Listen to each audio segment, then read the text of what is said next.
You're watching the Dakota Drive on KFYR Plus with sports director Luke Gamble. Sponsored by Trusted Tire and Auto.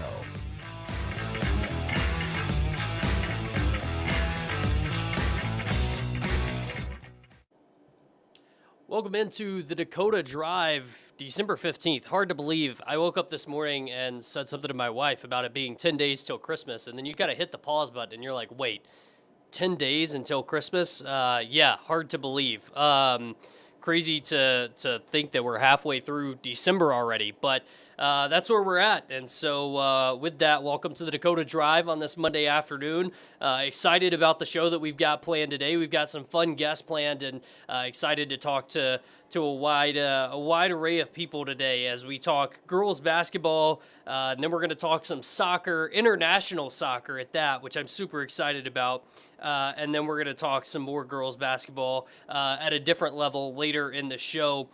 So just giving you a preview of what we have to come in case you didn't see it online. We're going to start out here in about 10 minutes with Terrance Lockett, the Dickinson High School girls basketball coach.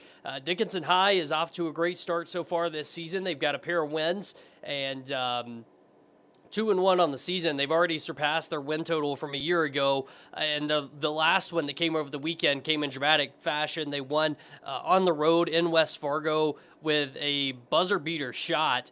And so we're going to talk to Terrance about that, just how exciting that was, and just kind of the direction the program's heading in as they've, kind of taken things a step further early in this season, and then they get ready to turn the page and hit WDA play, and obviously the challenge that is to talk about where the Mavericks are right now and kind of what they can look forward to.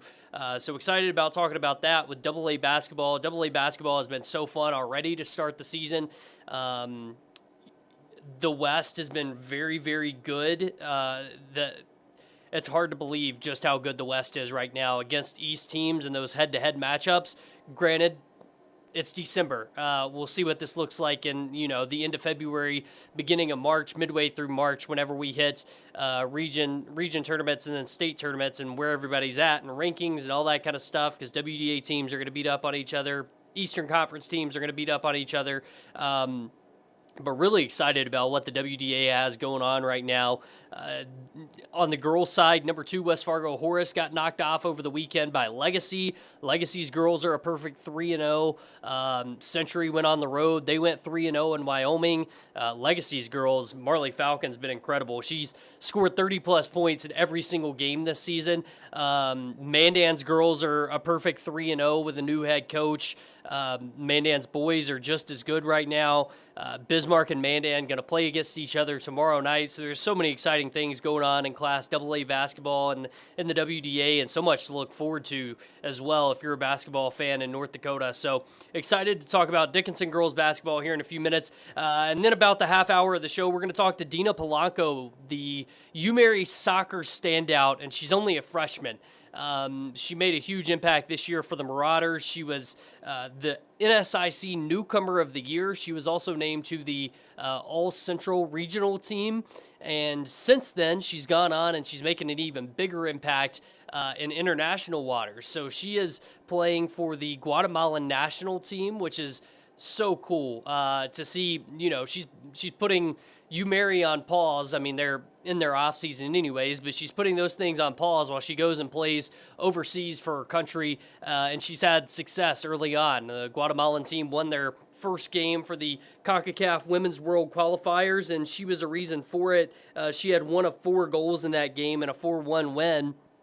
So we're going to talk to her a little bit about what that's been like, representing her country, as well as balancing college life while also balancing what's going on, back home with playing for the national team. And that's a tournament that spans for a really long time. So she just played one a couple of weeks ago. She'll go back in February, play again. I believe there's games in March and then again in April. So it stretches for quite a while. Excited to talk to Dina about what that experience has been like and what she has to look forward to with the rest of this tournament as it continues to get kicked off there.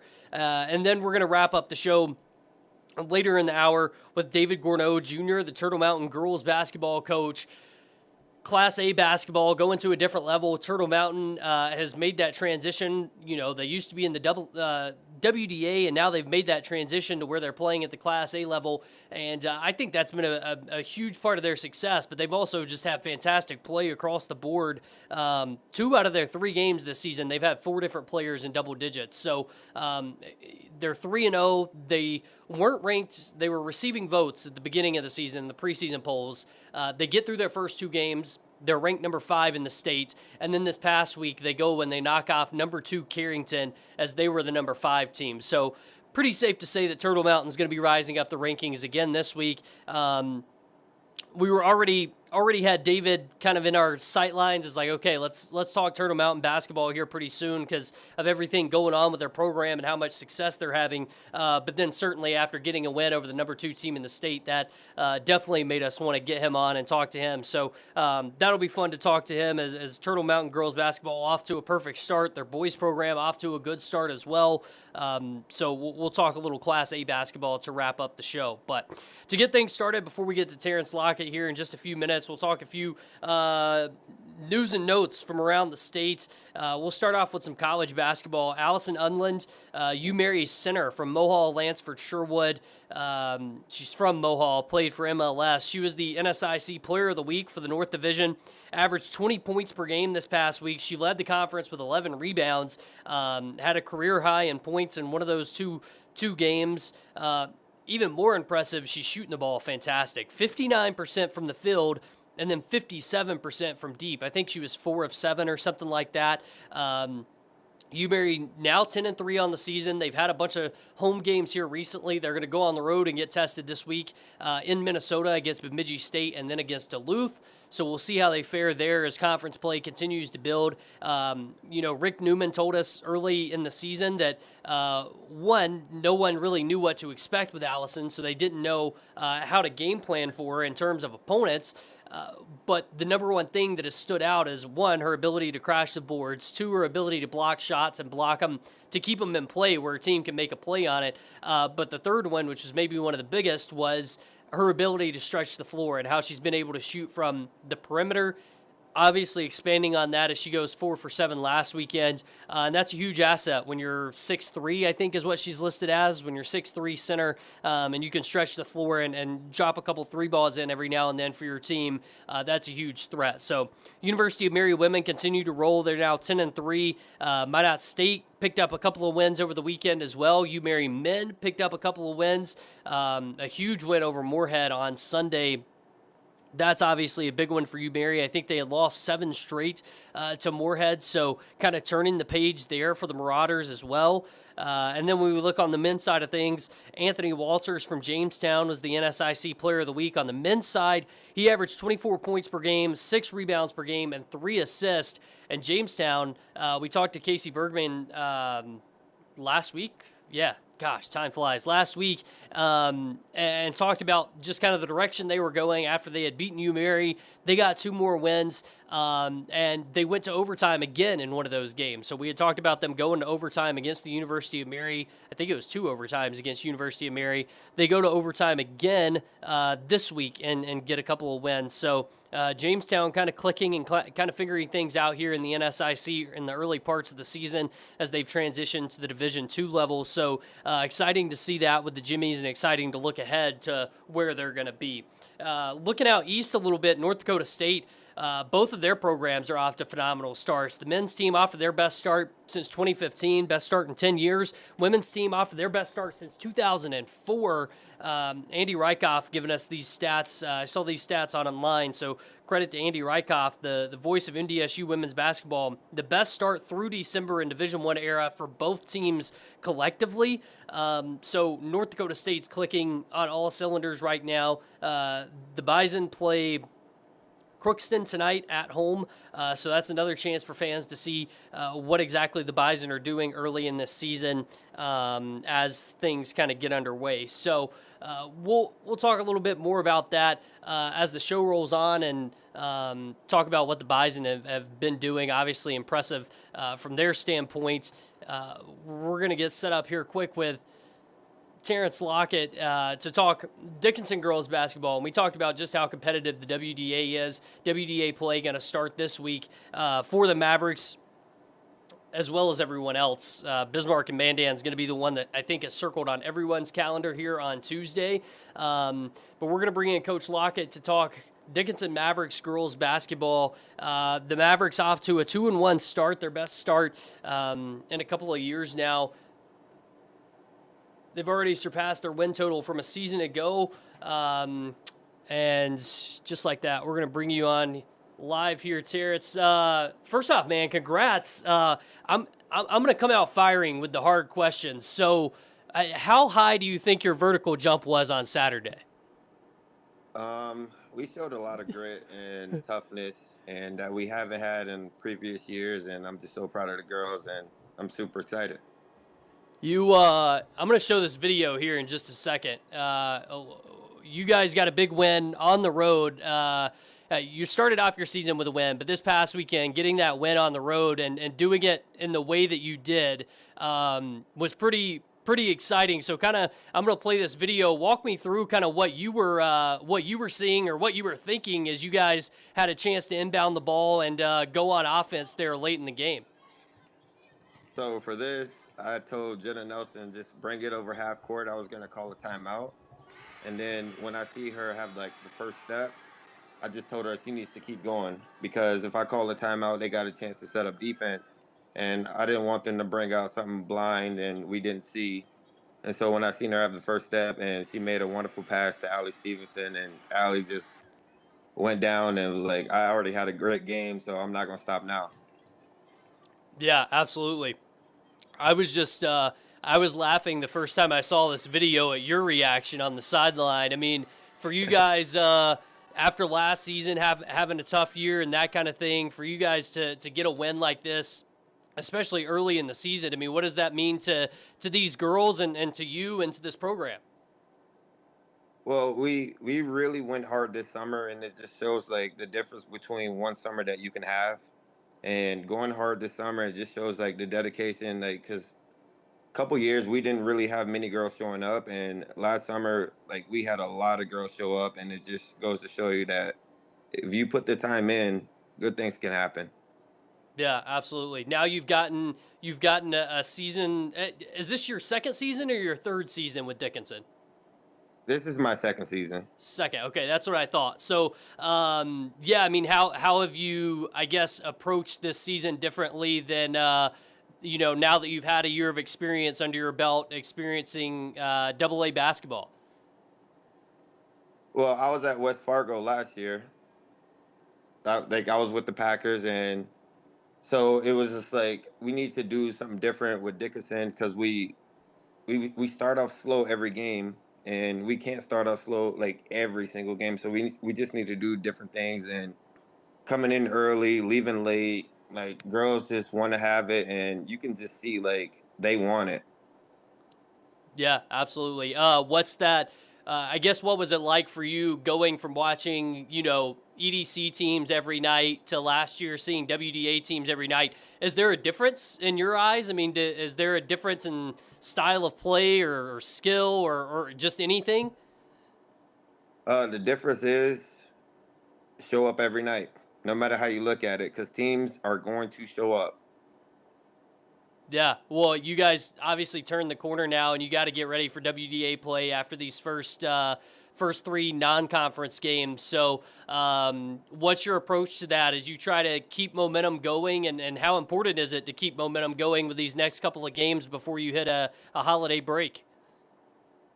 Um, I I don't want the girls to think just because like the holiday are coming up, like we supposed to just lay down. Like, no, we still have to compete and work hard and show every team in the WDA that we can play too. It's just not gonna be like last year. Like, we just have to lay down just because of name. Like we have a name too. Yeah.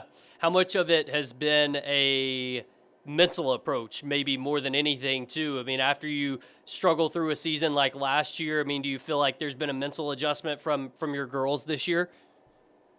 Yeah, definitely like a really big adjustment. Like, they're not like nervous like when we go down like 5 or 6 points like we was last year. And thanks to my coaching staff like Reggie Fields and Maddie Franson, and they really helped me out a lot, and the girls out a lot too as well. When you I think there was only two stat sheets, but the stat sheets from those first two games, both games, it was like there was 9 girls on the stat sheet that scored points, or 8 girls that scored points. What does that say about what you guys have in terms of depth and the ability to kind of spread the ball? We just can't be scared to shoot. If you don't shoot, you don't score. Like, we got to make plays, and defensive wise, like, we coming a long way. Like last year, like, we definitely struggled sometimes, but it was like good things that I seen last year that will help us like go for like numerous years heading forward. Yeah. How do you approach the way that teams play defensively in the WDA? So many teams obviously like to pressure Mandan, Bismarck, that are going to press you all 94 feet or whatever. How do you handle that? What's your message to your girls when it comes to handling that?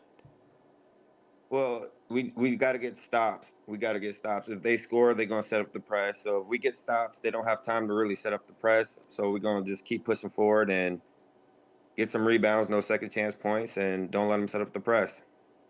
On the opposite side of things, how important have how much have you been preaching the importance of defense for your team?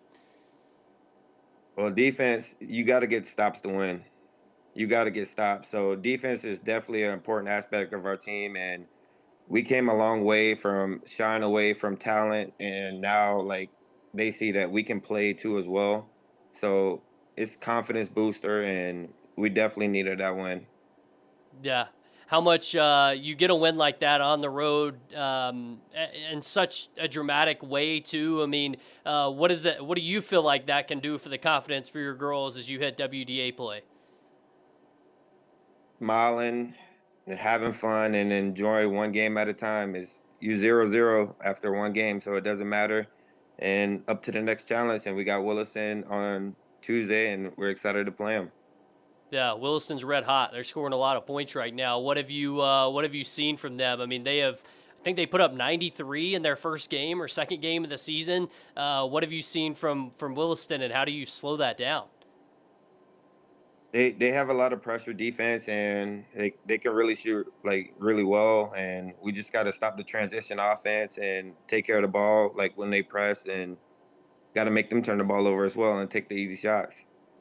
Yeah, I know everybody's kind of in the same boat when it comes to the WDA schedule, but you basically play 4 or 5 games, and then you've got like a 2 week break, right, before you get back on the court in terms of a game. So, how do you utilize that time as you're navigating the holiday and all that kind of stuff? How do you find a balance and try to utilize that time as best as possible as a team? So we're gonna give the girls a couple days off for like the holidays, and we're gonna watch film and get right back to it. Yeah, absolutely. Last thing, I mean, how important is this momentum for these first 4 games for you to carry it into that second half of the season? How important is it to kind of sustain that momentum as you go into the break? Keep our head up high. Keep our head up high, and we're ready. We're ready to go. And like I said, we had a really good summer, and it's showing right now. And we just got to keep going. I know that we got a lot of work to do, but we're not scared of the challenge, and we're looking for every tough team. Yeah, I did want to ask you about some of your players that have stood out. I know you mentioned Jenna Nelson early on, who's a fantastic volleyball player. We saw her play a ton of volleyball this fall, but who has stood out for you whenever you have 8 or 9 players that are on a stat sheet? I know it's hard to circle a couple of people, but who have made the biggest impact for you early this season that you guys are leaning on? Abby Prowse, she won our conference last year, and then she's playing phenomenal. I know, like teams are gonna look to double team her, but she's not afraid of the moment, and she makes smart plays, and she's a great captain for us. And Claire Rodakowski, a really great defender. She can guard 1 through 5, and she's not scared of anything. And we have we also have like Allie Stevenson, who also just hit that game winner as a freshman, which is incredible.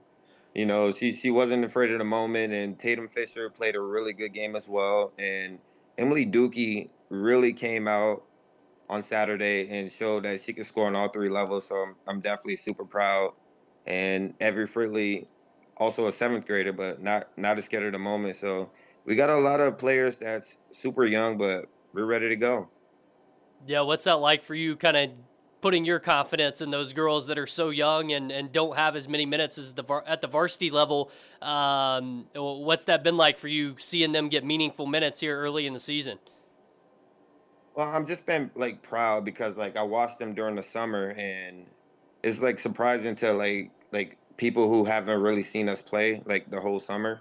But me looking in, like I'm not surprised because I know they got another gear, and we trying to tap in as coaches. So we got a lot of work to do, but we ready to go. Perfect. All right. Quick, before you get out of here, quick rapid fire questions. First thing that comes to mind. All right. We're just going to do 2 or 3 here. First things first, what's your favorite part about Dickinson so far? The people and the environment, they've just been super supportive and always looking out for us. And I just think it's the community is growing, and I like to see like the community grow. What's the thing you miss most about being in West Fargo in terms of living there? Um, I'm Place not to sure. eat, something to do. Is there a restaurant you always go to? Probably like Aztec Teca. Okay. I've been there before, actually. That's a good place. Pretty good. Last thing I was going to ask you is just what's been the biggest thing that you've tried to bring in as a coach since coming to Dickinson? What's the number one thing you've tried to instill in this program? Confidence, confidence, confidence, confidence. Like I said 100 times, that's what we need, and it's coming in. And I feel like our last couple of games is showing. Yeah, absolutely. Well, Terrance, man, we appreciate it. Thanks so much for hopping on with us for a few minutes. Best of luck as you guys get ready to play Williston and get set with WDA play to start the season. Thanks for taking some time with us today, man. Thank you so much. I appreciate you, Luke. All right, have a good one. You too. All right, that's Terrance Lockett, the head coach of the Dickinson Mavericks girls basketball program. Obviously, they're off to a good start so far this year, 2-1 on the season. Already surpassed the win total from a year ago, and looking to build on that this week. Obviously, the challenge against Williston tomorrow night is going to be slowing them down. Williston has been fantastic so far this year. They have 93 points, I think it was, in the first game of the season. I'm gonna look that up real quick. Actually, they have been incredible to start the year. So, how do you slow them down? Terrance mentioned it. Confidence is one part of it. Trying to 93 or 94 to 29 in their second game of the season. Their first game was a 73 to 41 win. So none of Williston's games have really been close yet. And in that first game, Williston had 2 girls score 20 plus points. And then one other one score double digits. So 1, 2, 3, 4, 5, 6, 7, 8, 9, 10, 11. 11 players on the stat sheet in that 94 to 29 win. I'm sure a lot of people were getting time on the court because of the fact that it was such a one-sided game. But Williston's going to be hard to stop here, or they have been hard to stop here early in the year. They got to play Dickinson tomorrow night, and then Williston will play Century in Century's first home game of the season. The Patriots, they went on the road and played in Wyoming this weekend. Both the boys and girls teams going 3-0 on the weekend. It's always hard to tell because, we don't know anything about those teams. Tomorrow, Williston will play at Jamestown before hosting that game with Williston. So it's hard for us to tell what that's like, or because we don't know anything about the teams that are involved there. But certainly exciting start to the WDA season. Dickinson trending in the right direction, and as he mentioned on this play here from over the weekend that they won on, this is a freshman that knocks down this game winner, tie ball game, and right as the clock hits 0, You hit the game-winning jump shot to win 65-63, and you talk about confidence. That's a confidence maker right there for Dickinson High. So a huge win for them. They moved to 2-1 on the season and look to keep things rolling against Williston here later this week. So we appreciate Terrance joining us. Our next guest that's going to join us here in a few minutes is Dina Polanco, the UMary soccer freshman that has been all over the world, all over the country. She has made a huge impact for UMary soccer in her freshman season. She is now making an impact in the international world of soccer. So excited to talk to her about what that's been like and both the challenges as well as the advantages of being able to do that. So we're going to see if we can't get Dina on here in just a second as we, it looks like she just hopped on the Zoom call here actually. So we'll see if we can get that set up.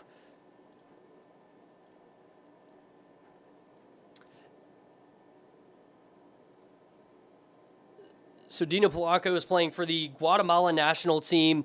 And Dina, first off, thanks for joining us. This is cool that we get a chance to chat with you. I heard that you were back in town, so we wanted to talk with you while you were in town. First, what's this been like? You're kind of traveling all over the place, it seems like, back and forth. So what's that like, balancing classes and all that good stuff while you're going back and forth?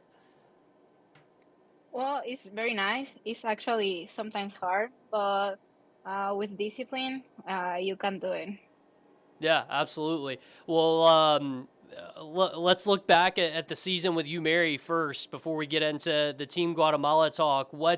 How would you reflect on your freshman season with UMary? I mean, obviously you scored a ton of goals and made a huge impact and got rewarded with the NSIC Newcomer of the Year award. I mean, how would you reflect on your freshman season and how you played in this first year with the Marauders? It was actually a nice experience to be in a new team, and the community was very nice. The season went great. Probably we could do better, but we did. We went to the quarterfinals, and it was a great season. Yeah. How did you get to UMary? Tell us a little bit about your recruiting experience and how you made your way to Bismarck. So I did my 3 last years of high school in Ohio. So my high school coach helped me to find this opportunity, and then the coaches reached out to me, and it was the best opportunity I had. So that's why I came here. Yeah, absolutely. Well, let's talk about your experience playing internationally. You got a chance to play with Team Guatemala, and you're playing in the CONCACAF World Qualifiers. So tell me a little bit about what that experience has been like overall in terms of playing on the international stage and such a big stage. Well, it's a really nice experience and a nice level to play with, and it's like my dream to qualify with Guatemala to the World Cup. So we are getting there, and we are practicing and everything to make the goal. How different is the play style from the international level to what you experienced in college? It's pretty different, but um, it's physically the same. But the strategies are different because also it's different coaches and different level. But yeah. Yeah. I've got this video here from your first game where you scored a goal in a 4-1 win. What did it mean to, obviously it means a lot to compete there, but to be able to score in this game, what did that mean to you? It makes me happy because it was a dream that I've been having since little. I think I never thought that was gonna happen in a World Cup qualifiers. So being one of the youngest one in that team makes me happy and makes me feel proud and makes me want to keep going and growing. Yeah, absolutely. As a college freshman, I mean, that's something that I was talking to somebody about. Is obviously you have to be pretty young relative to your teammates. I mean, are there any other girls that are within your age range on the team, or are most of them in their mid to upper 20s? Um, there are a few more, like 3 or 4 more, I think. Okay. So in terms of what this looks like, what you've experienced. You talked about juggling, these things. This is a really long stretch of games where you're playing like one a month, based on what I've kind of read. So, how often are you going back to practice and play and that kind of thing? So we usually go like 1 week before the game is, so we can train together and like know uh, our characteristics of all of them. So that's the range. So I think in February I'm going back again to Guatemala to play against the other teams, and then we're flying to Cayman Islands so to play them too. So you'll fly to Guatemala, train, and then fly to the Cayman Islands to play there. Yeah, and then come back to Bismarck.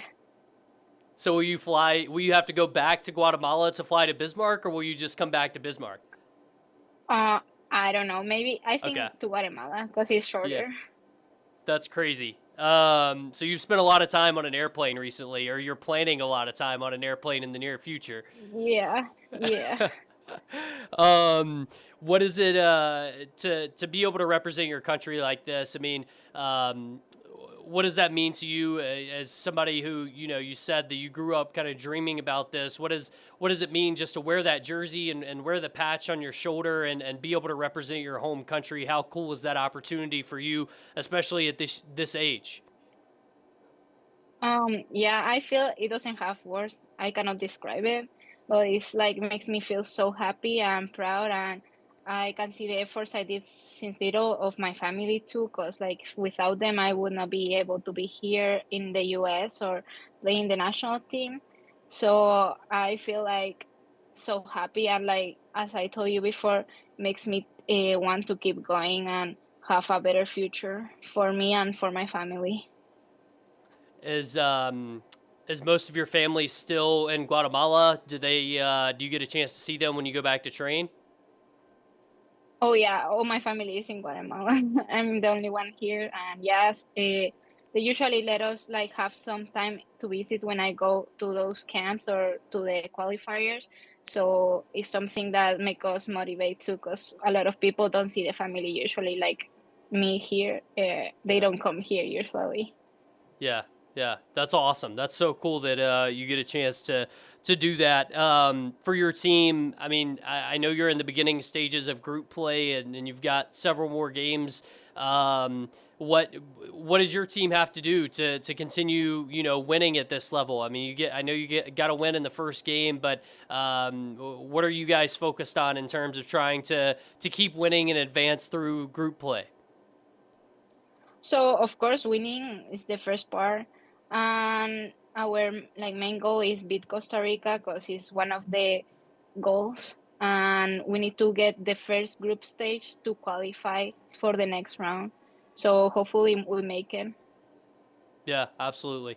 Can I ask how do you find your way onto the Guatemala national team? Is this something where you participate in camps and they identify you and then you get selected, or how do you work your way up to being able to play on a team like this, especially at your age? So the first time they called me for the national team, I think I was 13 years old, and the coaches saw me playing in my club in Guatemala.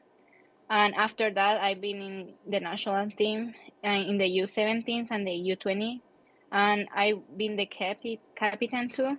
So I was these coaches are new, so I reach out with them and tell them about my career, like my soccer career, and they were like, "Yeah, we want to see you in some like camp. Can you come?" And I was like, "Yeah, sure." And since then, they've been calling me in the major team. Yeah. What's that experience been like being trusted as a captain at that level, representing your country and also being able to represent your team as a captain? It's pretty nice because I never thought I was gonna be the captain of a U20 of my country, and knowing that there's a lot of people that want to be that in that position makes me have more responsibility, discipline, and yeah, makes me wants me to get better and effort. Yeah, absolutely. For you, still being at the college level and having to balance college while you're also, worrying about international soccer. I know that there's not, girls aren't necessarily playing this high level of soccer in the off season. So, how do you hope this can help you going into next season back at the college level? So, helping my team, of course, and I'm looking for a summer club too. So don't stop like working out and everything. So now that we're out of season, like I'm still working and thinking also the national teams games that are coming, and then in the next fall to be ready for that season and be the best one, and help. As you transitioned to college this year, what was the biggest difference for you in terms of adjusting to the game and the style of play? What was the biggest difference in terms of the game itself? I think the physically and like the long balls, because um, in America, what I see difference is like they play more direct, no too much passes around. So that's one was one of the things that I got used to. So is it different transitioning back and forth between practicing here with you Mary's girls and then practicing with your teammates in Guatemala with a different style of play? Yeah, it's pretty different. So yeah. Yeah. What do you enjoy most about the opportunity to compete at the international level, especially as you're getting to travel and see different places and things like that? I mean, what's been the best part of that opportunity so far? Meeting people too, because I meet like new friends. Also, as you say, new places and having that experience and like um, getting to play with professional players. Like there's one girl that plays in Utah Royals, in the NWSL. So having that opportunity and seeing how they play and like learn from them is a nice experience. Yeah, and that transitions perfectly to what I was going to ask you next. What have you taken away from playing with some of these older players that maybe have more experience and that kind of thing? What have you learned from some of those older players on the Guatemalan team? Of course, the discipline they have is, I think that's the biggest thing in soccer.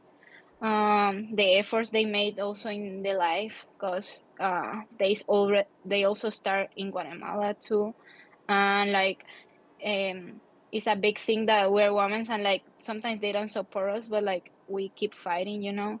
So I think seeing them where they go makes me feel like I want to go there too at that level. Yeah, absolutely. Last thing I'm going to ask, just you mentioned, sometimes the support is there, and sometimes the support isn't. For your team to be successful, what does that mean? And such a bigger picture in terms of the light of how women are treated or how women are seen and recognized. I mean, what does that mean to you guys as a team to be successful in that way? Will show the society that not just men can make it too. So, because they support a lot the men's team, but not the women's team. So we want to show them that we also can make the stuff good and like win the stuff. Yeah, that's awesome. That's so cool. Well, Dina, I appreciate you joining us for a few minutes and just talking about this. Such a cool opportunity, and we're going to be watching as you get set to play again here in a couple of months.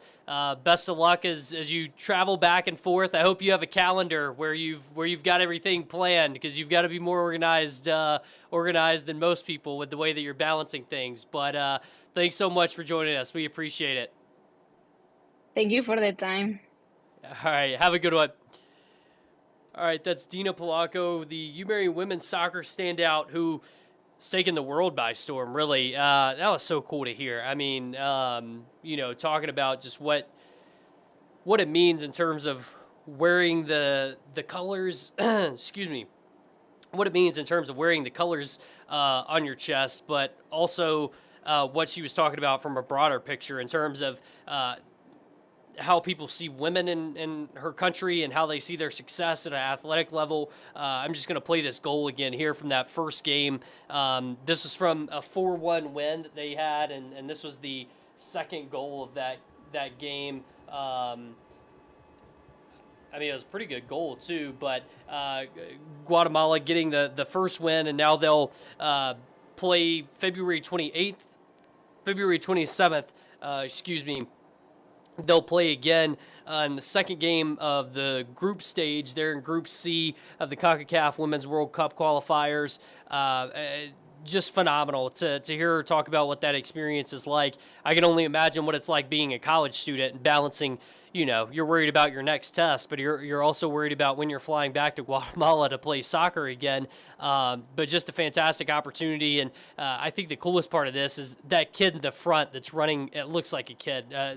Somebody in the front running down as she scores the goal to celebrate. I think that's so cool to see the support there. And I think it's so cool to see what she's been able to do at such a high level for her team and, for her country and her community. Obviously, talking about representing her family is awesome as well. And the chance to be able to go back and see her family while she's being able to compete at this high of a level, that's just phenomenal. So glad we get a chance to talk to Dina a little bit before she heads back. I believe I was told she's going to head back next week.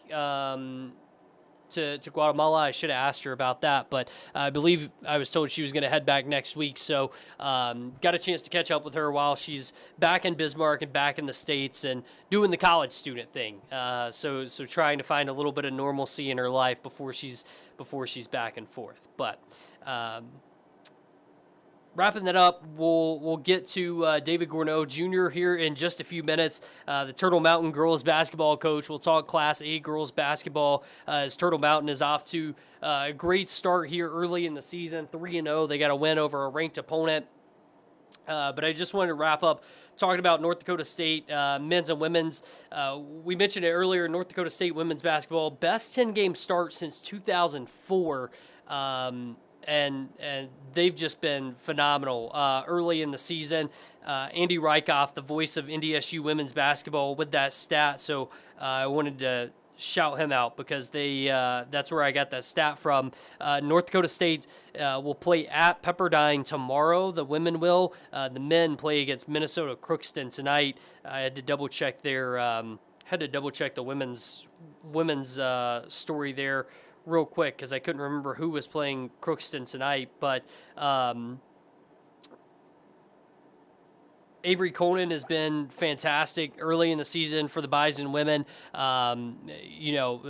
Best start in Division I era for North Dakota State for both programs in terms of collectively into December. Avery Conan, she had 22 points this last game and a career best 16 rebounds.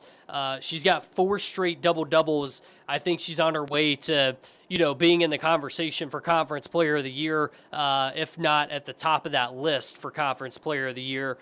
So I'm excited to see her continue to trend upwards. Obviously, the addition of Jocelyn Schiller was huge for the Bison in the offseason. It's been fun to watch her and been fun to see some of those younger players contribute as well. I know McKenna Johnson from Mandan now on that roster. She's gotten a little bit of playtime here and there, so it's cool to see her making an impact and get an opportunity to play on the floor here early in her freshman season. One other thing I just wanted to mention that I had kind of in my news and notes list, we talked to Bridger Anderson, who is headed off to the NFR just recently here on Dakota Drive, and he's from Carrington, North Dakota, and he had a pretty successful trip down to Vegas and did pretty well. But I wanted to talk about a younger guy that had some success at the NFR, Stanley's Trey Bombach. He won the average world title at steer wrestling, average world title in steer wrestling at the World Championship at the NFR from Stanley originally. This was his last year that he'll be able to compete at that level.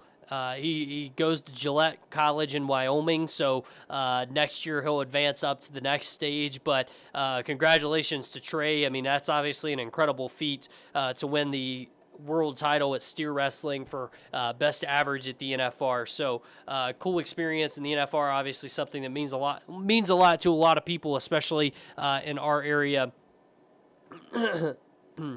in the world of rodeo. So we're going to see if we can't get set up here for David Gourneau Jr. to join us as we talk Turtle Mountain girls basketball. The Braves off to a fantastic start here early in the year. Turtle Mountain 3-0 on the season. They're ranked number 5 in the state as of now. I have a feeling that's going to change here pretty soon. As we bring David in, first off, thanks for joining us, man. This is maybe the best background I've ever seen. You've got things framed perfectly. We got the logo over the shoulder. Tell me a little bit about the early part of this season. I mean, to start off 3-0, how good does that feel for your girls early on? It's a positive. We're really excited about the season. We were optimistic when its seasons began, and we're having fun right now. I think the first game was Beulah. We came out, guns firing. Everybody was kind of on fire that game and played well. Second game, we were a little worried because we had Devil's Lake right away, and every year we played them, like our first, second game, they always, make it really difficult because of that press that they have. And I thought we handled it really well. The girls played well in Devil's Lake, and we did a good job there. The next game was Carrington, and the girls, they're ready for that game. We wanted to make a statement that game. They were number 2 at the time, and I don't know if we were cracking the top 5 yet, but they wanted to make a statement, and they did at home. So they're having fun right now, and we're just enjoying the ride so far. Yeah, absolutely. I mean, a 21-point win over the number 2 team in the state is pretty huge. I mean, what led to that in your eyes? I mean, what was the biggest factor in being able to make such a big statement and a win like that early in the season? I think our leadership, we have a core of seniors that have been playing varsity since we were in the WDA. And those girls, they've worked for years together since they were little girls. AU traveled basketball, and they've been together for 10 plus years. And just that core of those seniors, they're going after it this year. Like I said, they wanted to make a statement against Carrington, and they did. We're riding the back of the seniors this year. When you have 8 to 9 solid seniors that can go in and fill any spot at any moment, it's a good feeling as a coach. You don't have a lot of worries. Somebody gets in foul trouble, you got somebody else to slide right in, fill that void if you need to. Yeah. You mentioned playing Devil's Lake, a team that you've played a lot and maybe struggled with in other times, and then getting a chance to play a number 2 Carrington team. When you play 2 teams that are that good that early in the season, I mean, how does that kind of set the tone for what's to come in the rest of the year? I'm sorry. No, We it's have okay. an announcement going on right now, and I have no idea what you just said. Sorry. I'm still at work. I'm a 5th grade teacher, so I'm still at work. When you talk about Devil's Lake and Carrington and playing 2 teams of that caliber that early in the season and getting wins in the way that you did, what can that do for momentum for a team like this and confidence for a team like this? We're feeling pretty good about it. We're confident. We were practicing, not as long as usual. We know what we're doing. We know what we want to do. It's just going out and executing every night. The main thing is getting girls motivated to play, but that hasn't been a problem this year. Like I said, these girls have something they want to prove this year to not only our community, but to the state of North Dakota and the Class A girls basketball. Um, they've been on this high for a while, and they want to make this year, you know, put their stamp on their girls basketball Class A this year. Yeah, absolutely. When you look at your team, 2 out of your 3 games, you've had 4 players in double digits. So it seems like the success has been spread kind of across the roster. Right. What has that been like, and how important has that been to the success that so many girls have been successful on the court? Well, we when we scout the teams that we're playing, we try and you know go after their weaknesses, and it just happened that our last game, our bigs had some big games. 4 and 5, Arely Czar and Emberlyn Petra had big games. They're averaging double these past 2 games, 10, 12 points a game, 10, 11 rebounds per game. And they're really setting the tone for us. If that gives us the girls on the perimeter, some open looks out there because they're too worried about, trying to shut them down. And then maybe going into a game, say like Devil's Lake, where the year before our perimeter players had a big game against them. So they're looking to, put put the clamps on them and kind of shut them down. And then it just, like you said, we have weapons all over the place, and it feels good as a coach when the opposite team tries to take away one threat, you got another threat that can step up and be just as deadly. That's good. That's just good coaching, right? I mean, Yeah, right. That's what we'd say. Yeah. as you talked about the girls wanting to prove something, and having a chip on their shoulder. I mean, as good of a start as you've had, what have you also learned about this team through the first 3 games? I mean, what do you feel like what's the area that you're still growing in, or that you feel like your team has adapted well to early on this season? I think, like we talked about earlier, is just the spread of the basketball. The girls, we got one, two, three, four. We got 5 girls averaging double figures right now. So, and then we got girls coming off the bench that are almost there. So, like you said, we're averaging around 70 some points a game. And it's not coming from just the one player. It's coming from all over the place, and that's, I think, the girls kind of got got uh got used to doing this year. Last year it wasn't so much that. Last year maybe it was one player who got hot for a while, and then we were kind of just piggybacking off of that. But this year, I mean, it's the girls are more mature. They know the things that we're trying to do, philosophy that we're trying to teach them, and they're executing it on the court. And right now it looks amazing. It looks good. We're pleased as a coaching staff. Yeah, you talked about the girls and wanting to prove something in Class A. So I just wanted to backtrack a little bit, as you've been there for this transition from playing in the WDA to now playing at a different level in Class A. I mean, what has that transition been like for you guys over these 2 seasons? How much do you feel like it's benefited your program just from a 30,000-foot view? We love that 3 class system. I mean, we started off when I started coaching girls basketball. We were in the WDA, and I think we were winning maybe one game a year if we were lucky. And then as soon as we start building more and more with our program, we start winning more games. And then when we switched to the 3 class A, that's when we started to explode because we were playing more of our level. I mean, it's tough to play Minot High, Bismarck High when they're 2 or 3 times your enrollment, and they have all the access that they need to develop players in that urban area. We come from like this rural area up in North Dakota over by the Canadian border. I mean, it's tough. We have probably top-notch facilities here, but we might not have the numbers that these other schools had in WDA. When they have 2 freshman teams, 2 sophomore teams, a JV team, and a varsity team, and in the kind of the Class A level, this third level, that middle area, where we're struggling getting a varsity JV team and maybe possibly a C squad. So, I mean, it helped us a lot. It helped our program. It brought morale even in our community. We could feel it We like that adjustment. I know some people, some schools don't like it. They want to move back down. Some actually want to move up, back up. But I like it. I like where we're at, and I'm glad that North Dakota High School Association moved to that 3-class system.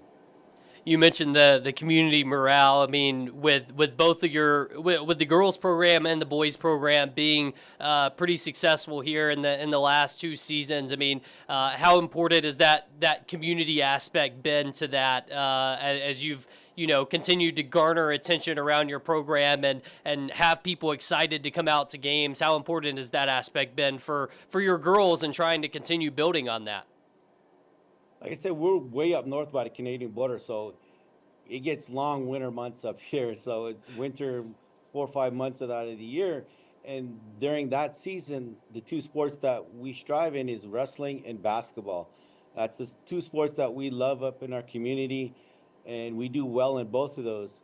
So when basketball season and wrestling season come around, our community kind of gets together, and they're always at the games, they're always at the matches, and they're supporting us really well. Our athletic department gives us everything that we need, provides us with everything that we need, and it's just a good feeling, especially when you're succeeding as a program. Not just like you said, the girls program, but the boys program and our wrestling program has been great for years. So the community loves this time of the year, and we're just looking forward to the rest of the season. Yeah. Well, just ending on that note, the next step of the rest of the season's tonight at home again. What do you see as you go into a game against Harvey? What do you see from them, and how are you gonna get a win tonight? Well, we've been watching quite a bit of film on them. We finally got a break from a couple games this week. We got Watford City on Saturday, but tonight's game, we're looking to just try and get the tempo going a little bit more, running, pressuring them a little bit more full court, maybe switching it up, going a little zone here and there. But we just wanted the tempo to be up and to the way we want to be played. We want to play the game. We don't want to slow it down or come down to their level or be at their level. We wanted them to come up to us if they can and compete with us, because right now the ball's rolling for us, and we're looking to just keep it going. I mean, we're actually looking forward to even Saturday's game, because Watford City's undefeated and they look really tough. And I know Tom up there has his girls, or I'm sorry, down there, Tom has his girls always playing tough at Watford City. So that's not going to be an easy game there. Have to be ready to play that game as well. Yeah, I got a chance to see them play against Shiloh. I left my house, and it was 23-23 at halftime, and I thought, I'm going to get there, and we're going to see a fantastic second half. It was a good second half for Watford City, but they scored, they went on like an 18-5 run before I could get from my house to the school. So Watford City's playing good basketball. That'll be an exciting one to watch. But, David, thanks so much for joining us, man. We appreciate you taking the time and joining us to talk about Turtle Mountain basketball.